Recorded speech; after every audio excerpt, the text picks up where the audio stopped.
सत कहूँ सांग मैंने ये रेसिपीटा मुझे प्रथम थर बनैली आ बनैली सारा पर भाविली पाखे मुझे थोड़ा सेयार करदेवी कौन पाई ना मत जो भल लगुच भी निश्चय भल लगे जब आपको भल लगे निश्चय कमेंट द्वारा जानवे आ छोट सब्सक्राइब निश्चय करदे।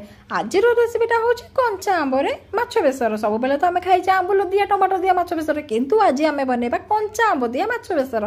प्रथम मुझे कौन कली कड़े किसी तेल सोरिष तेल नहीं गली से मुझे पंचफुटन पकईदेली सहित पिज पकईदी कंचा लंका पकईदी सहित भृसंग पत्र पकईदेली। भृसंग पत्रटा हो सारा पर जो कटा रखी पिज पकईदी मुझे कौन कल बिल्कुल टमाटो पिज पकईबानी जेहेतु कंचा आंब बनइचे ना कंचा आंबटा भी खटा लगे मुझे कौन कर कटा रखी आलू को पकईदेली सहित धनिया गुंड जीरा गुंड हल्दी गुंड ता पकई दे सारा पर मुझे कौन कल कि लाल मिर्ची पाउडर पकई देकी सोरिष बेसरटा को पकईदेली। तापर जो कंचा आंब को काट रखी पकईदेली। तापर देखूँ माछ जो गोटा माछ था सहित जो कटा कटा माछ जो भजा होती पकईदेली।